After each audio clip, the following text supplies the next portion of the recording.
The Family Chantel, Season 2, Episode 5, A Thrilla in Manila.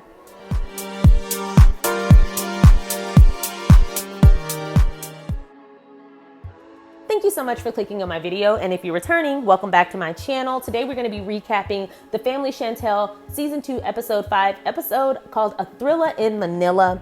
And this is the episode where we see the family finally go to the Philippines. So this episode opens up with Chantel and her mother Karen are at home talking about this upcoming trip, and they're preparing for their travels. Now this is interesting because this is the beginning of the coronavirus before it ever hit any other country, and it was only isolated in China. And since they're going to the Philippines, they want to be very careful because that is very close to China, and they want to make sure that they're taking every precaution necessary to avoid contracting this disease. And this is at the very beginning. It's interesting to see where we were versus where we are now. Whereas America has the highest number of cases of coronavirus, and actually Texas has 1 million cases as reported today, November 11th, 2020. We have reached 1 million cases in one single state in America. And at the end of the day, we could have avoided all of this. However, I do feel that we are now on the other side, and that we are going to start enacting true safety measures, and we're going to start attacking this thing aggressively, and we're going to go ahead and put a stop to this. At least I hope so. But we really could have avoided all this had we all just done what we needed to do in the very beginning, and we got things together on a federal level and stopped letting states make their own choices, because obviously some of us didn't want to close our beaches. Anyway, we're not going to go down that road. So anyway, they're sharing their masks, Clorox wipes, Lysol. They're doing what they need to do to stay safe. But they decide to talk about Anjanette's miscarriage and Royal's "it's not mine" comment. Now, we later see in the preview for next episode that Royal says that he never said that. And I find that to be interesting because when I first saw Royal come to this show, I said, he gives me a very manipulative vibe. I don't want to say the A word, which is abuser, but he gives me a vibe of being wildly different off camera. I feel like everybody, it's true that everyone has a public self and a private self. And they're different, but the character is still the same. Maybe the mannerisms and the comfort level is different. And maybe the verbiage is different. Maybe the tone is different. Maybe the hair is down on the outside and a bun at home. But overall, the character and the personality is the same.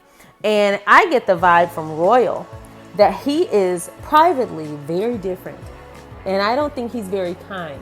We've already seen him as a misogynist. He's already shown himself to be just that multiple times. He feels aggressive to me.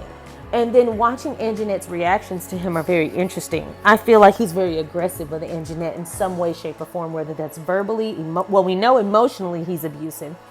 Because he told his wife, who had suffered a miscarriage, that the baby was never his.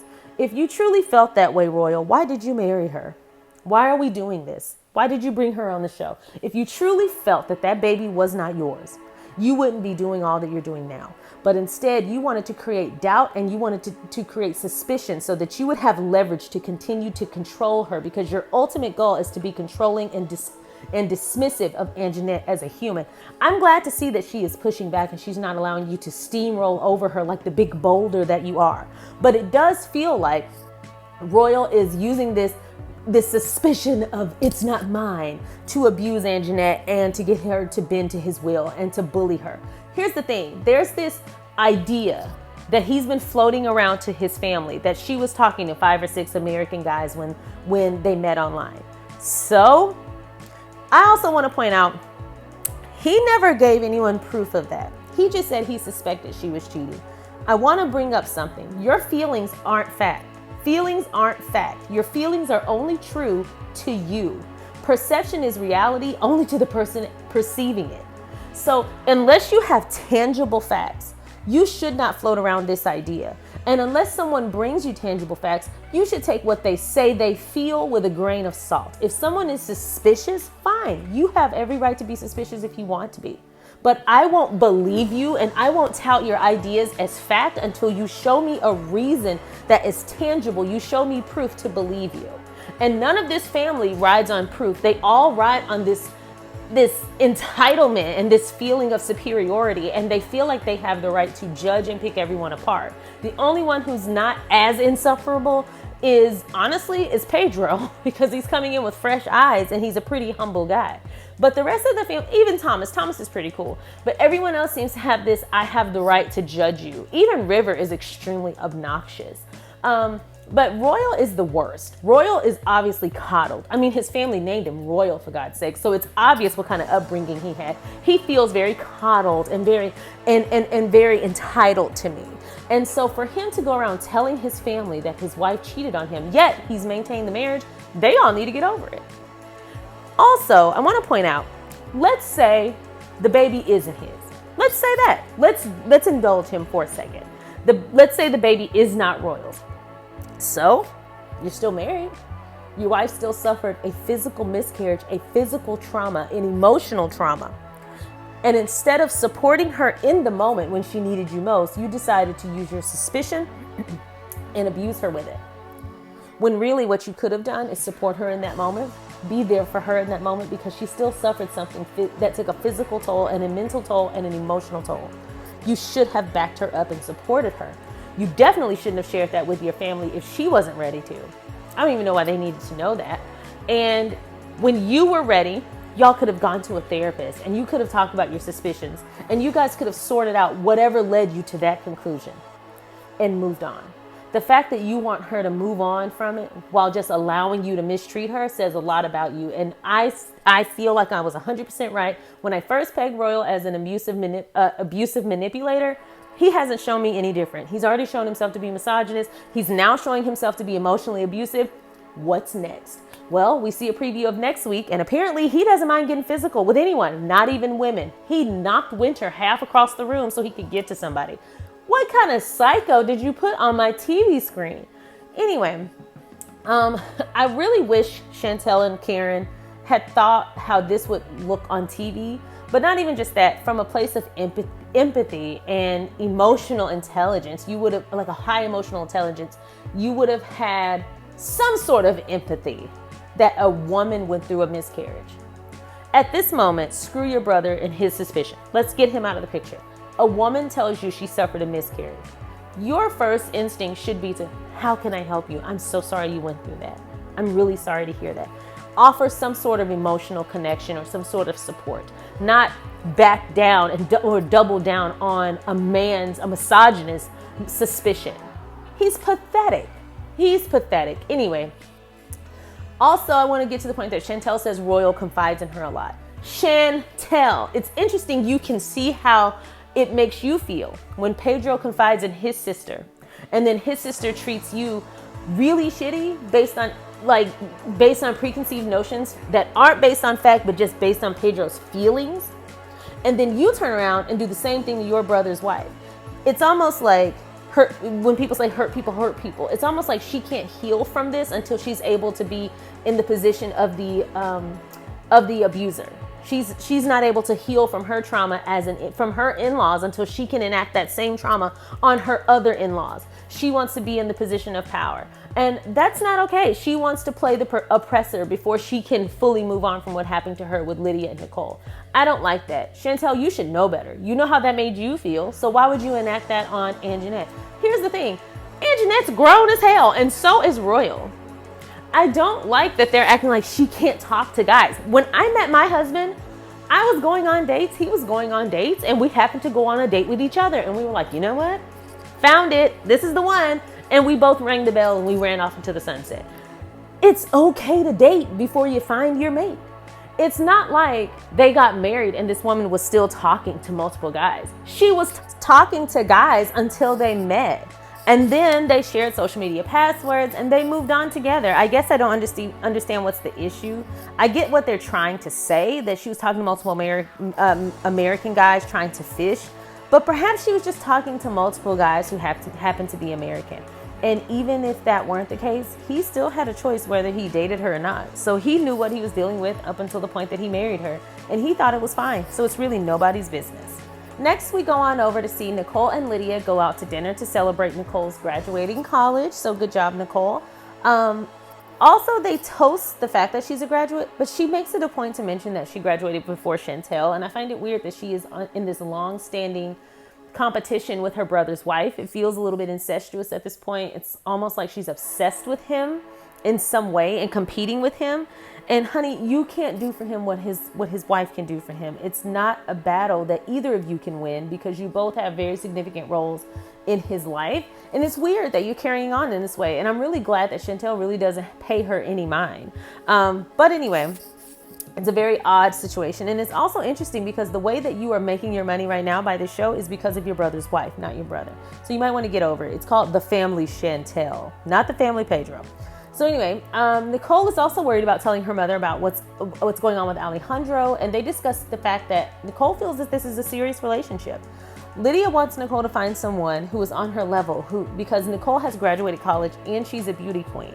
And Lydia feels because she's sacrificed so much to give Nicole all the opportunities available to her, that she really wants her to marry someone who can also match her level of ambition, her education level, and her career choices. As Lydia later puts it, you guys don't have the same mentality. And I don't think that's true.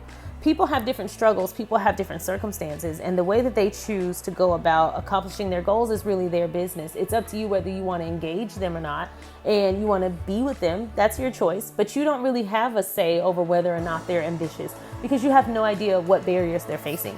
So I thought that was a little bit short-sighted. It becomes this very tense conversation out of nowhere. It escalated rather quickly. Lydia goes on to say that she feels like it's temporary, and she makes fun of Nicole introducing him to people. She was like, your friends are all going to say, hey, this is my boyfriend, he's a doctor, this is my boyfriend, he's this, and you're going to have to say, this is my boyfriend, he's nothing. At that, Nicole leaves, and she left in tears, and she was really upset. She got real loud in there. I was like, okay, girl, you still need to grow up. Come on now. But that was the end of that scene. Next, we see the family Chantel travels to the Philippines. And we get a few updates. Anjanette doesn't feel welcome to the family, which isn't surprising because the family isn't very great at making people feel welcome. Chantel and Pedro discuss not trusting Anjanette. Surprise, surprise, she can tell. Winter wants to get to know Anjanette better, and River just wants to see his brother get married. He doesn't care about any of the other stuff, and he makes it pretty well known on the trip. Once they finally arrive in the Philippines and they all go into their hotel rooms, almost every last one of them put their suitcase on their bed, and I was cringing. You just carried your suitcase through at least 2 airports. It traveled with other suitcases on a plane in the cargo area. You then rolled it into a taxi, and then you rolled it from the taxi all over the ground, outside, all over the hotel floor, and in the elevator, I'm assuming, and down the hall into your room. And now you decided that if it's not germy enough, let's put all these germs on the bed. Gross. Don't put your suitcase on your bed. Anyway, Pedro doesn't wear socks apparently, and he had his shoes on for about 24 hours during the entire time they were traveling with no socks on, and his feet smelled like nacho cheese apparently. So when he took his shoes off, it made the whole hotel room stink, and it was cute watching them banter back and forth. Karen brought a slow cooker, and she brought a bunch of food to eat just in case they didn't like the food in Manila. In all of Manila, in all of the Philippines, she felt like they wouldn't find anything to eat. Now, it's nice to see that Thomas later found a hot dog, but it's crazy to think that this woman not only brought food with her on an international trip, which a lot of the best parts of traveling is trying food from different cultures and different areas. That's like a huge part of the fun. She's an idiot because not only did she bring food with her, she brought sand to the beach, but then she brought a lot of noodles. Ma'am, why did you bring noodles? Like, anyway, there was just a lot going on there. And Royal says he hopes his family doesn't act a fool and embarrass them. But according to next week's preview, you're the one who actually does a great job of embarrassing not only your family, but yourself. So Alejandro finally arrives in the Dominican Republic, and once he sees Nicole, they hug and kiss a lot. It was quite a bit, but they've missed each other. But he surprised her with a BB bag and the phone that she wanted and a bunch of new perfumes, which she was really excited. And you never show up empty-handed, so good for him. She's also taking Alejandro to meet, as she put it, she's taking him to meet her mother first, as if she were going somewhere else. So I took that to mean, oh, maybe Nicole moved out and has a roommate? That's weird, the way she worded that. But she then tells Alejandro that her mother doesn't like him. But it's probably just a case of her needing to get to know him. But turns out that was highly inaccurate. And she doesn't live alone, and she actually lives with her mom. More on that later. So now we catch up with the family Chantel still in the Philippines, or they're just arriving in the Philippines. And once they get all settled in, they decide to go around and see some of the markets. So what's her name? I've forgotten her name. Anjanette takes everybody to the market. She takes them to a wet market to try some foods. And they take a jitney. And I love the image of the guy who was tenderizing the meat on that log and he had a cigarette in his mouth. It was just a really funny little sight. But Karen reveals that she's learning Anjanette's native tongue of Tagalog, and she accosts the whole family with her rendition of "No thank you very much." And she kept saying it. If I want to try the food, no thank you very much. Do I want to try the food? No thank you very much. I was like, what world do you live in, you entitled brat of a woman? Anyway, Royal is just as annoyed as all the viewers, and Winter is the only one with some sense. She wore a mask as they were walking through that really crowded wet market. So they tried some food, and it was steamed duck embryo, and it looks like something that I've actually seen a lot of times on Naked and Afraid when they think they found an egg and it's actually already the embryo, and it's just really gross.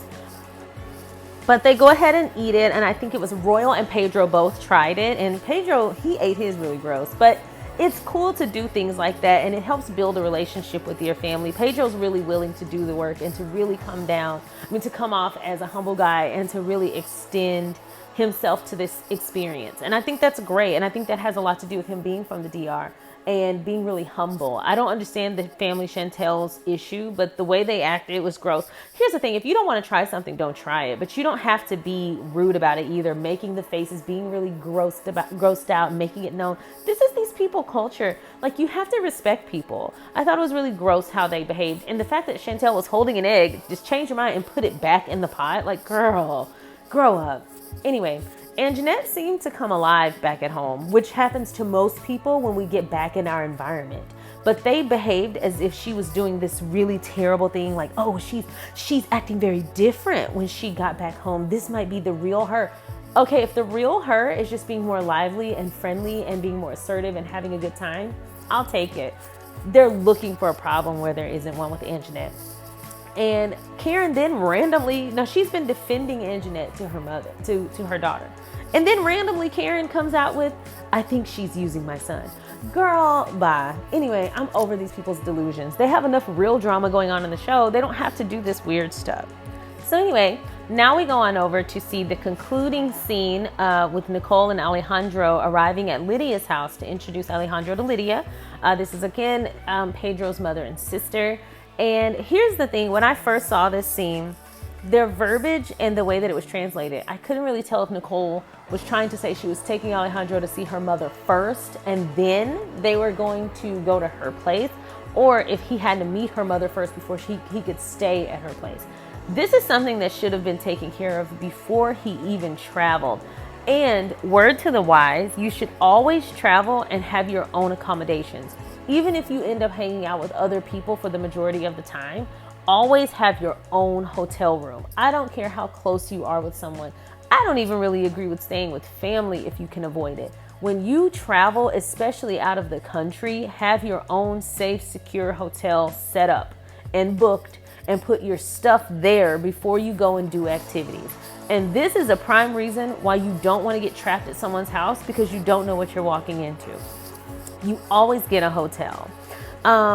Lydia had a really bad first impression of Alejandro.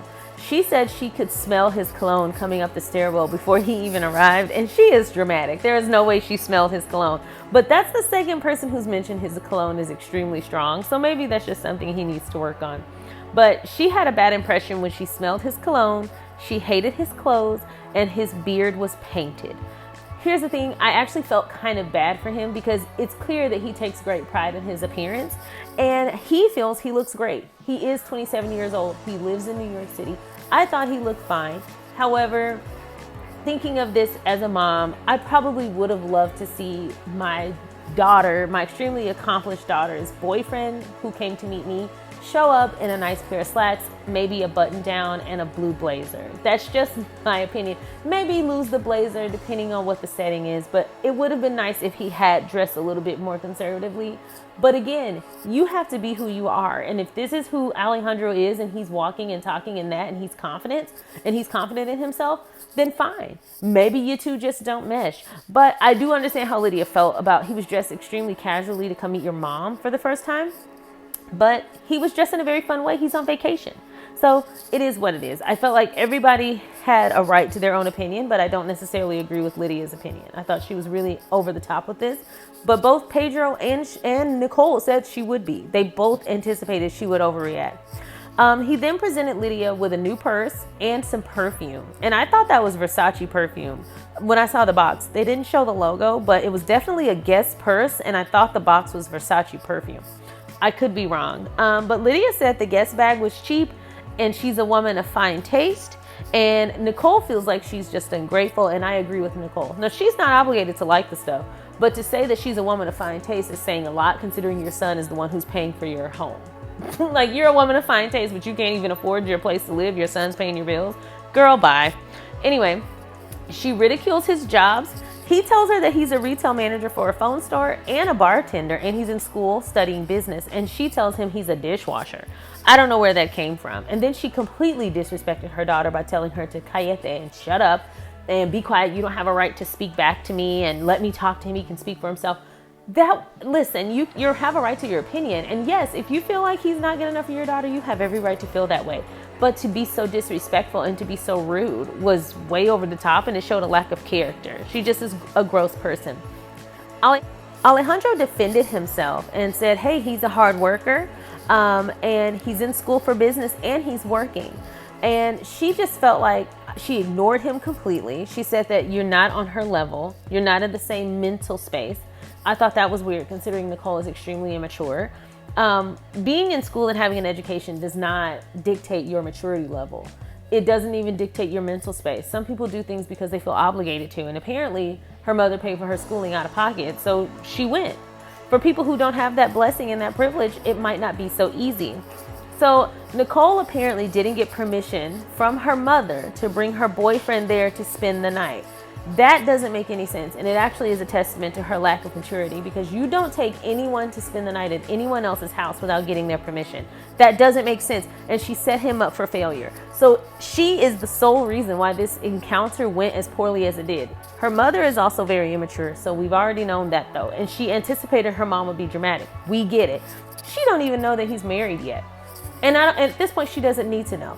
Let's let things cool down first. But she overreacted because her mother felt, in my opinion, her mother felt extremely preyed upon because you show up at my house. I don't know you. So I'm already like weary of having strangers in my private and personal space. I find out my daughter's been coming to New York to see you, which it doesn't seem like Nicole had shared that with her mom. So that was a shock to her mom. Her mom looked really shocked. I'm getting new information. You're not on my daughter's level. And now I'm expected to let you spend the night in my home, and I don't even want you dating my daughter. And my daughter's irresponsible enough to think that that was okay. The whole thing is ridiculous. I felt like her frustration with Nicole and her disrespect and her immaturity boiled over to Alejandro. But again, Alejandro is also very immature, because yes, you're going to spend the night with Nicole, but Nicole lives with her mom, and you should have gotten permission first. That's why you travel and you have your own quarters. Always have your own quarters. But he did say, Nicole never told him Nicole said she never told him that she lived with her mother. How did you really imagine this to go? You can't think in wishful thinking. You can't think, you're not a magical thinker. You need to be a realistic thinker. You need to see what you're working with and then deal in the reality. But instead, she's dealing in the wishful thinking of like, oh, well, they'll just bend to my will because I just graduated. Boo, that only goes so far. You got your diploma and you got your flowers, move on. Well, Lydia just threw his stuff outside. His bag was open because he brought her that gift. And so he opened his bag to get her the gift. And in my opinion, before you walked in the house, you should have gotten your gift out and let that be the first thing she saw. But she takes his bag that's open and throws it down the stairs. All of his stuff goes everywhere, including some pants that were inside out. So it's clear that he had changed clothes at the airport, and she just completely exposed him. But he had a plastic bag full of something, and that actually appeared to be condoms.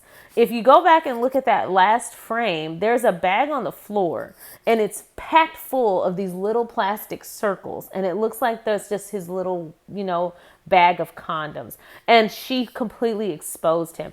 Nicole, did you really think that you were going to be spending the night with your boyfriend at your mom's house having sex, and she was just going to be cool with that? Now, I don't know. Some moms are fine with that, but not my mom. I don't know any mom who would be fine with their unmarried 25-year-old daughter, just having men all up and through the house. Anyway, Nicole, this was a bad call for you, as most calls are with you. This is just a sign of immaturity, a sign of what Lydia is dealing with, obviously. And Alejandro, this would have been a moment for you to have your own quarters, and you should have had your bag at your own hotel room so that you didn't have to sit there and wait for her to give you a handout. You could have looked like the man that you are and been like, hey, I'm going to head back to my hotel. Sorry, this didn't work out. God bless. Nicole, I'll come pick you up in the morning and we'll go hang out. And that would have been that. Even Lydia said, if you want to come down and see your girlfriend, bring your girlfriend to your hotel or whatever, but don't do that at my house. And I actually completely agree with her. This was really intense. Lydia was wrong for the way she handled it. She should have just asked him to leave. You don't touch people's stuff. But Alejandro, you also don't take your stuff into people's house if they don't know you're supposed to be there. The whole thing could have been avoided had Nicole been just a smidge more mature. Anyway, that's my recap. Please tell me what you think of this episode. This was a shocking episode, but it was an entertaining one from the beginning to the end. Tell me, would you have tried that steamed embryo duck embryo? I'm not as anti that embryo as I probably would have been 5 years ago. I'm actually feeling like I would have been like, let's try it. Why not? Around now. I might not eat 2 of them, but I might give it a bite and toss it if it's just not great. But let's have fun. I wouldn't have sat there and looked all grossed out like they did. But anyway, would you have tried it? And what do you think of Royal's handling of Anjanette's miscarriage? And do you think that the family is onto something when it comes to possibly Anjanette being someone totally different and being out to use Royal? I don't know, use him for what, but that's how they feel. She's out to use Royal. And then lastly, what do you think of the Nicole, Alejandro, and Lydia situation? Please share your thoughts in the comments below. Please feel free to like, comment, and subscribe to my channel, and I will see you next time.